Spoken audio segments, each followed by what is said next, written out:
ആരാ സാക്ഷികൾ? ഒരു സാക്ഷിയുണ്ടേ, ഒന്ന് മറക്കേ സാറേ. ജോസഫ് വർക്കി, കുണ്ടാലി തെക്കേതിൽ, ചിറ്റാരിക്കര. ഈ ധന്യ മുഹൂർത്തത്തിന് സാക്ഷിയാകാൻ ഒരവസരം എനിക്ക് തരണം. ദാ ഇവിടെ. അങ്ങോട്ട് മാറി നിൽക്കണോ?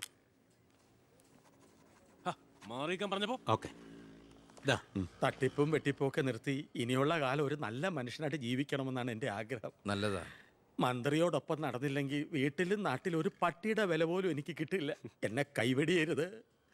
ഞാനൊന്ന് ആലോചിക്കട്ടെ. എന്താ ഈ പത്രക്കാരും പോലീസുകാരും കാണിക്കുന്നത്? മന്ത്രി വൈഫ് ഒന്ന് പുറത്തേക്ക് ഇറങ്ങിക്കോട്ടെ. ഇന്നത്തെ കൊരകന്റെ പൂമാല കിട്ടിയ പോലെ ചിക്കൻ തിരക്ക് ഉണ്ടാക്കണ എന്താന്നാ ഞാൻ ഉദ്ദേശിച്ചേ.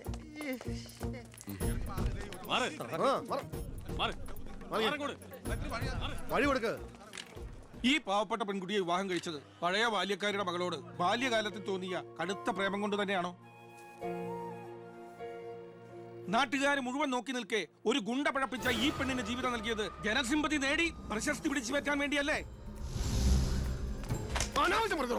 വിട് സാറേ. ഹേയ്, പത്രക്കാരോട് ഇങ്ങനെയൊക്കെയാണോ? അതിനുള്ള മറുപടിയൊക്കെ ഞാൻ പറഞ്ഞോളാം. അനന്തുമാർ വാ. കളി എന്നോടോ? തന്നെ പോലുള്ള മഞ്ഞപ്പത്രക്കാർക്ക് എന്തു എഴുതി പിടിപ്പിക്കാം. സ്വന്തം കൂടപ്പിറപ്പുകളുടെ കിടപ്പറ കഥകൾ വരെ. ആ സർക്കിൾ ഇൻസ്പെക്ടർ വിജയൻ സാറ് അവിടെ വെച്ച് അനന്തകുമാറിനിട്ട് 2 പൊട്ടിച്ചിരുന്നെങ്കിൽ നിങ്ങൾ പത്രക്കാരെ എഴുതി പിടിപ്പിക്കും ആഭ്യന്തരമന്ത്രി അധികാരം ദുർവിനിയോഗം ചെയ്തു എന്ന്. അതൊക്കെ ചീപ്പായി പോവില്ലേ? പക്ഷെ ഒരു ഭാര്യയെക്കുറിച്ച് പറയുമ്പോ ഭർത്താവ് കുറച്ച് ചീപ്പായാലും വലിയ കുഴപ്പമൊന്നുമില്ല അല്ലടാ അനന്തകുമാറെ. സാറൊന്നും കണ്ടിട്ടില്ല, അനന്തകുമാറൊന്നും കൊണ്ടിട്ടുമില്ല. താടി ഉള്ളതുകൊണ്ട് പാടറിയില്ല.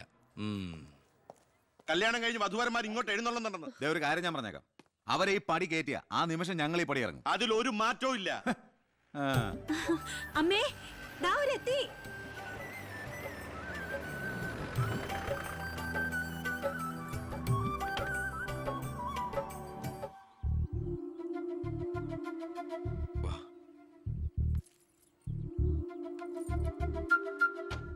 IAS IPS കയറി വന്ന ഈ വീട്ടിലേക്ക് ഇവിടുത്തെ വാലിക്കാരിയുടെ മോളെ കെട്ടിക്കൊണ്ട് കയറി വരാൻ നാണമില്ലടാ നിനക്ക്? ഈ കെട്ടിലമ്മേ മന്ത്രിമന്ദിരത്തിലേക്ക് കെട്ടി എഴുന്നള്ളിക്കാൻ വരുന്നില്ലേ? അതെ, അത് തന്നെയാണ് ഉദ്ദേശം.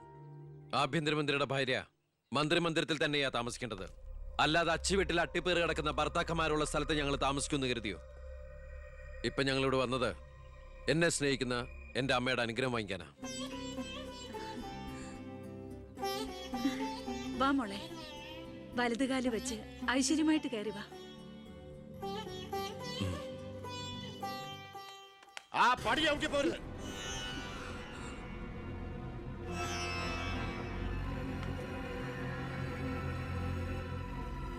അച്ഛനെ എതിർത്ത് പറഞ്ഞും അച്ഛന്റെ നെഞ്ചത്ത് കുതിര കയറിയും അച്ഛനെ തോപ്പിച്ചും നീ ഒരു മന്ത്രി കസേര ഒപ്പിച്ചെടുത്തു.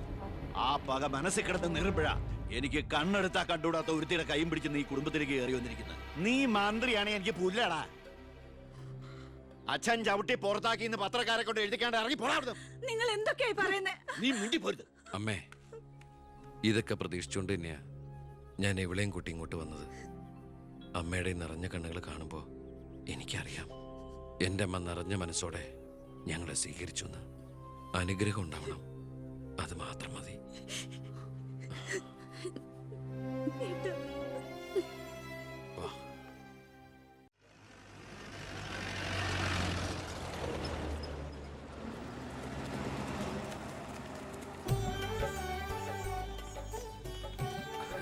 ഈ വീട്ടിലെ അച്ഛനും അമ്മയും PAയും എല്ലാം ഞാനാ. ഐശ്വര്യമായിട്ട് വലത് കാലം വെച്ചകത്ത് കയറിക്കേ. എന്റെ ഈശോയെ, നന്മ വരുത്തണമേ. ഇനിയെങ്കിലും അവരെ അവരുടെ മാത്രം ലോകത്തിലേക്ക് വിട്ടുകൂടെ? മന്ത്രിക്കുമില്ലേ ഫസ്റ്റ് നൈറ്റ് റൊമാൻസ് ഒക്കെ? പ്ലീസ് എല്ലാവരും പുറത്തേക്ക് ഇറങ്ങും. പ്ലീസ് പ്ലീസ്, പറയുന്ന കേൾക്കൂ പ്ലീസ്.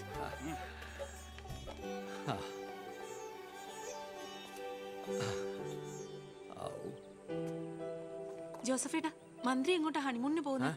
ഹണിമൂൺ? എടോ, ജയിലുകളൊക്കെ താൻ പിടിച്ച ഗുണ്ടകളെ കൊണ്ട് ഫുള്ളാ. 3 സെൻട്രൽ ജയിലുകളിലും ഹൗസ്ഫുൾ ബോർഡ് എഴുതി തൂക്കിയിട്ടിരിക്കുക. ആ ഗുണ്ടകൾക്കൊക്കെ ഉണ്ട കൊടുക്കാൻ തന്റെ അച്ഛൻ കട്ടുണ്ടാക്കിയ കാശ് കൊണ്ടുവരോ? പോലീസ് ഇപ്പൊ അങ്ങോട്ട് ഓടുന്നു ഇങ്ങോട്ട് ഓടുന്നു. ഈ മൂത്രം ഒഴിച്ചിട്ടല്ല ജീപ്പ് ഓടുന്നത്, പെട്രോൾ ഒഴിച്ചിട്ടാ. കേരളം ഭരിക്കുന്ന CM ഇങ്ങനെ ഒരു കോമാളിയാ വരുന്നത്. അതേടാ, ഞാൻ കോമാളിയാ, സർക്കസിലെ കോമാളി. നീയല്ലേ ഇപ്പൊ എന്റെ റിംഗ് മാസ്റ്റർ. നീ ഇങ്ങോട്ട് ചാടാൻ പറഞ്ഞാൽ ഇങ്ങോട്ട് ചാടും, അങ്ങോട്ട് ചാടാൻ പറഞ്ഞാൽ അങ്ങോട്ട് ചാടും. ഒരു ദിവസം എല്ലാം കൂടി എന്റെ കയ്യിൽ നിന്ന് പോട്ടോ. നിന്റെ ഭരണപരിഷ്കാരങ്ങൾ ഇവിടെ നടപ്പാക്കണമെങ്കിലേ ഫണ്ട് വേണം, ഫണ്ട്. നിനക്കറിയോ ഖജനാവിൽ ഇന്നാള് ഞാൻ കൈയിട്ട് നോക്കിയപ്പോഴേ കാലിയാ കാലി. MLA മാർക്കും മന്ത്രിമാർക്കും അടുത്ത മാസം ശമ്പളം കൊടുക്കണമെങ്കിലേ ADB-ന്നോ വേൾഡ് ബാങ്കിന്നോ ലോൺ എടുക്കണം. അതറിയോ? ഇതാണോ പ്രശ്നം?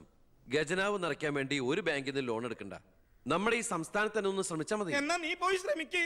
സാറിന്റെ ഈ പെർമിഷൻ മാത്രം മതി സാർ. Thank you sir.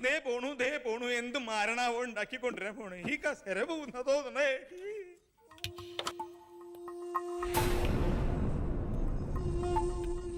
15 വർഷങ്ങൾക്ക് മുമ്പ് ഈ മന്ത്രി ദിവാകരന് ഇലക്ഷനിൽ മത്സരിക്കാൻ കെട്ടിവെക്കാനുള്ള പണം പോലും പാർട്ടിക്ക് സംഭാവന ചെയ്യുന്നു.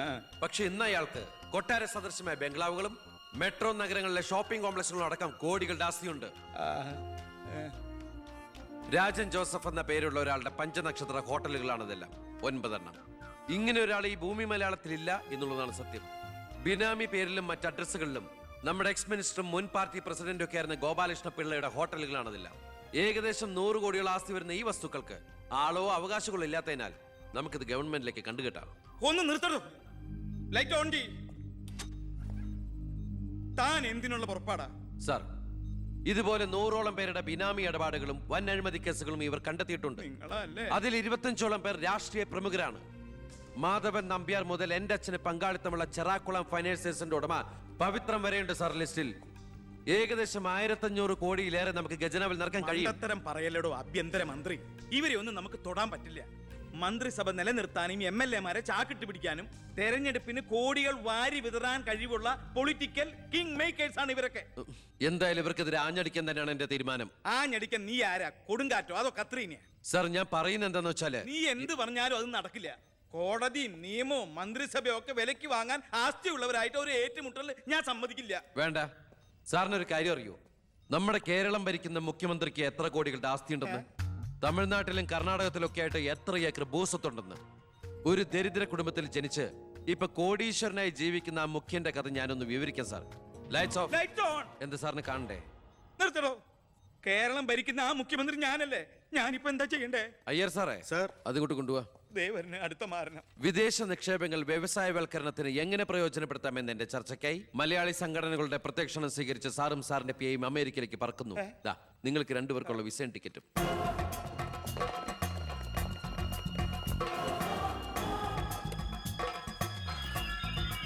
ദിവാര സാറിന് കൂടുതലായിട്ട് എന്തെങ്കിലും പറയാനുണ്ടോ?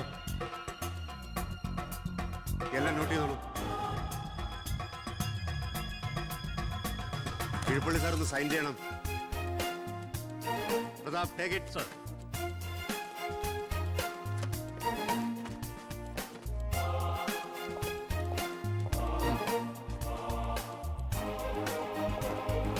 ഒരാളും പുറത്തു പോകരുത്. Sir, lecture for you. Mister Pavithran, we want search your office. എന്താ? ഇതാ search warrant. Take a lock. ആ ലോക്കറിന്റെ കീ എടുക്ക്. ലോക്കർ തുറക്ക്.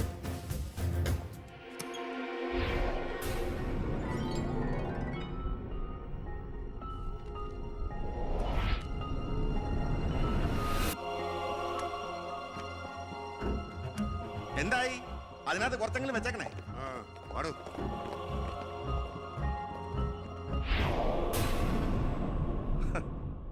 ഞാൻ ഒരു കാര്യം പറഞ്ഞേക്കാം. എന്തൊക്കെയായാലും ആഭ്യന്തരമന്ത്രി രാജിവെക്കണം. 5 or 6 കോടി എഴുതിയിട്ടാണ് പ്രതിപക്ഷത്തുള്ള ഏതെങ്കിലും ഒരു ഘടകകക്ഷിയെ KDF-ൽ ചേർത്ത് എണ്ണം തയ്ക്കണം. എന്നിട്ട് അവനെ പുകച്ച് പുറത്ത് ചാടി ചോടിക്കണം. അതിന് കാശ് എവിടോ? മർമ്മം നോക്കിയല്ലേ അവൻ കുത്തിയിരിക്കുന്നത്. വിഷം മേടിക്കാൻ പോലും കാശില്ലാത്ത അവസ്ഥയാ. എല്ലാം തൂത്തുവാരി ഖജനാവ് നിറച്ചിരിക്കല്ലേ അവൻ. എന്റെ 10 കോടി രൂപയല്ലേ പോയത്? ആ ഗോപാലകൃഷ്ണനായിട്ട് സ്വത്ത് മുഴുവൻ കണ്ടുകെട്ടി. ഒന്ന് പതുക്കെ പറയടോ.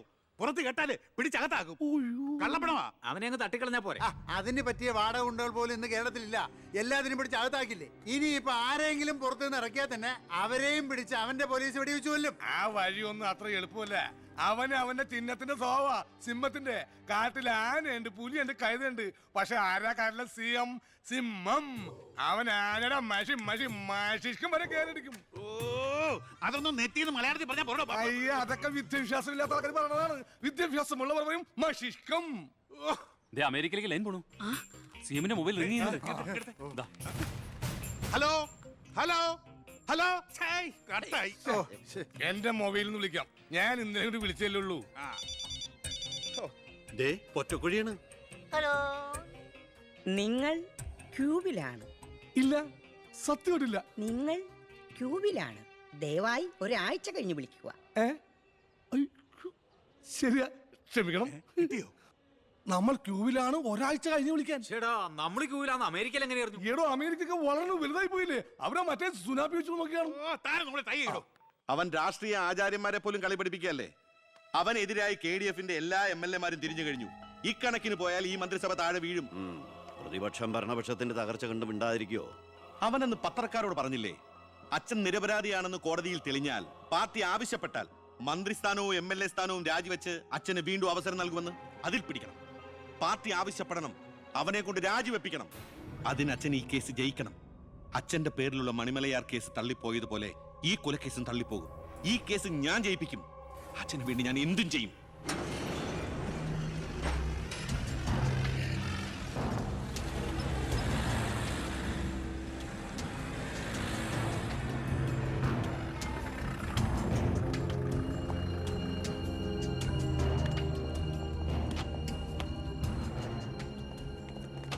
സാർ, ഇന്ന് രാവിലെയാണ് സംഭവം നടന്നത്. രാഷ്ട്രീയ വാക്കുതർക്കം മൂത്ത് സഹതടവുകാരൻ വെട്ടൂർ ശിവനെ കുത്തിക്കൊല്ലുകയായിരുന്നു സാർ. കൂർത്ത കമ്പി ഉപയോഗിച്ചാണ് പ്രതി കൃത്യം നടത്തിയത്. പ്രതിയെ കോടതിയിലേക്ക് കൊണ്ടുപോയിട്ടുണ്ട് സാർ.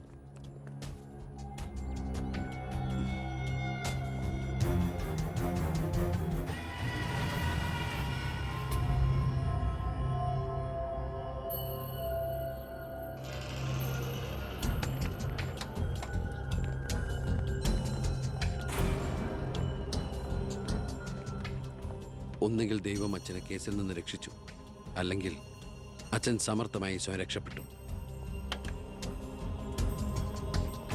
പ്രസാദ് വധക്കേസിൽ ഒന്നാം പ്രതി കൊല്ലപ്പെട്ട സാഹചര്യത്തിലും രണ്ടാം പ്രതിക്ക് ഒന്നാം പ്രതിയുമായുള്ള ബന്ധം സംശയാതീതമായി കോടതിക്ക് മുമ്പാകെ തെളിയിക്കാൻ പ്രോസിക്യൂഷന് കഴിയാത്തതിനാലും രണ്ടാം പ്രതി ബാലഗംഗാധര മേനോനെ കോടതി നിരുപാധികം വിട്ടയക്കുന്നു. കോടതിയാണ് വെള്ളം വെക്കരുത്.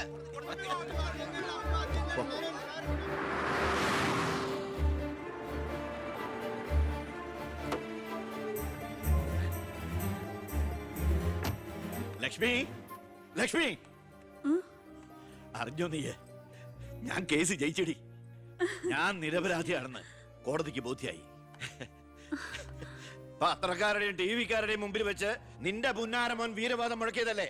ഞാൻ നിരപരാധിയാണെന്ന് തെളിഞ്ഞാൽ എനിക്ക് വേണ്ടി മന്ത്രിസ്ഥാനം രാജിവെച്ച് ഒഴിഞ്ഞോളാമെന്ന്. നീ ചെന്ന് പറയടി അവനോട് രാജിവെക്കാൻ. നിങ്ങൾക്ക് എന്താ ഭ്രാന്ത് പിടിച്ചോ? ഭ്രാന്തായിരുന്നടി, അധികാരം കയ്യില്ലാത്ത എന്റെ ഭ്രാന്ത്. എനിക്ക് അറിയാൻ പാടില്ലാണ്ട് ചോദിക്കുക. നിങ്ങൾക്ക് ഇതുവരെ മന്ത്രിയായി കൊതി തീർന്നില്ലേ? ഇല്ല, എന്റെ ഏറ്റവും വലിയ ലഹരിയ അധികാരം, മന്ത്രിസ്ഥാനം. മനസ്സിലാവില്ല നിനക്കൊന്നും. എനിക്ക് മന്ത്രിയായിട്ട് തന്നെ ജീവിക്കണം. മന്ത്രി കസേരയിൽ ഇരുന്ന് തന്നെ മരിക്കണം. നിനക്കറിയോ, അധികാരം നഷ്ടപ്പെട്ടത് മുതൽ മനസമാധാനത്തോടെ ഞാൻ ഉറങ്ങിയിട്ടില്ല. വീണ്ടും മന്ത്രിയാകുക എന്നുള്ള എന്റെ ഒരു വാശിയടി. നീ അവനോട് വാക്കുപാലിക്കാൻ പറയടി. ഇതൊക്കെ നേരിട്ട് ചെന്ന് പറഞ്ഞാ മതി. എന്താ നിനക്ക് പറഞ്ഞ?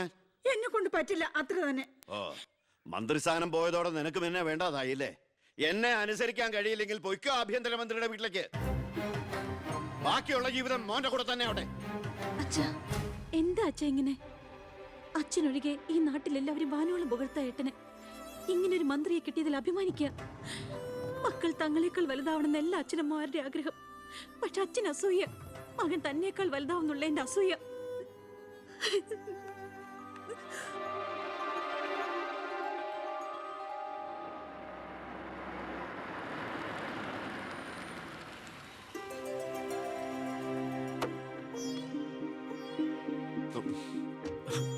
അമ്മേ, ശാരി, ഇത് ആരാ വന്നിരിക്കുന്നത് നോക്കിയേ. വാമേ. അമ്മേ, നീ പോയൊരു ചായ ഉണ്ടാക്കി കൊണ്ടുവാ. നിന്റെ കൈപ്പുണ്യം അമ്മയെന്ന് അറിയട്ടെ. വാമേ. അമ്മയ്ക്ക് ഇങ്ങോട്ട് വരാൻ അച്ഛൻ പെർമിഷൻ തന്ന നിലയ്ക്ക് അമ്മയുടെ ഈ വരവിന് എന്തോ ഒരു ലക്ഷ്യമുണ്ടല്ലോ. എന്താ എന്താ അമ്മയുടെ മുഖത്തിനൊരു വാട്ടം? ഇത് സന്തോഷിക്കേണ്ട സമയമല്ലേ? അച്ഛനാണെങ്കിൽ കേസെല്ലാം ജയിച്ചു, മകനാണെങ്കിൽ ഹോം മിനിസ്റ്റർ. ഞാൻ മാറി താമസിക്കുന്നു എന്നതൊഴിച്ചാൽ വേറൊരു പ്രശ്നവും ഞാൻ അമ്മയെ കാണുന്നില്ല. പറയമ്മേ, എന്താ പ്രശ്നം? എന്തിനാടാ നിനക്ക് ഈ മന്ത്രിസ്ഥാനം? നീ രാജിവെക്കണം. അപ്പോ അച്ഛൻ ഇതിനാണ് അമ്മ ഇങ്ങോട്ട് അയച്ചത്? നിന്നോട് യാചിക്കാൻ വേണ്ടിയാണ് ഞാൻ വന്നത്. അമ്മ എന്ത് പറഞ്ഞാലും ഞാൻ ഇതുവരെ അനുസരിച്ചിട്ടേ ഉള്ളൂ. പക്ഷേ ഈ കാര്യത്തിൽ അമ്മേനോട് ക്ഷമിക്കണം. ഇപ്പൊ ഞാൻ അമ്മയെ അനുസരിച്ച അത് എന്നെ ജയിപ്പിച്ചു വിട്ട ജനങ്ങളോട് ഞാൻ ചെയ്യുന്ന വഞ്ചനയായിരിക്കും. അത് തന്നെയല്ല, തുടങ്ങി വെച്ച ഒരുപാട് കാര്യങ്ങൾ എനിക്ക് പൂർത്തീകരിക്കാനുണ്ട്. അതുകൊണ്ട് തൽക്കാലം എനിക്ക് രാജിവെക്കാൻ നിർവാഹമില്ലെന്ന് അമ്മ ചെന്ന് അച്ഛനെ പറഞ്ഞ് മനസ്സിലാക്കണം. കുടുംബ ബന്ധങ്ങൾ മറന്ന് നീ മന്ത്രിയായിട്ടിരുന്ന നാട് നന്നാക്ക്. അച്ഛനും അമ്മയും നിനക്ക് വേണ്ടല്ലോ. അമ്മേ, ഞാൻ പറയുന്നത് നീ എന്നോട് മിണ്ടണ്ട.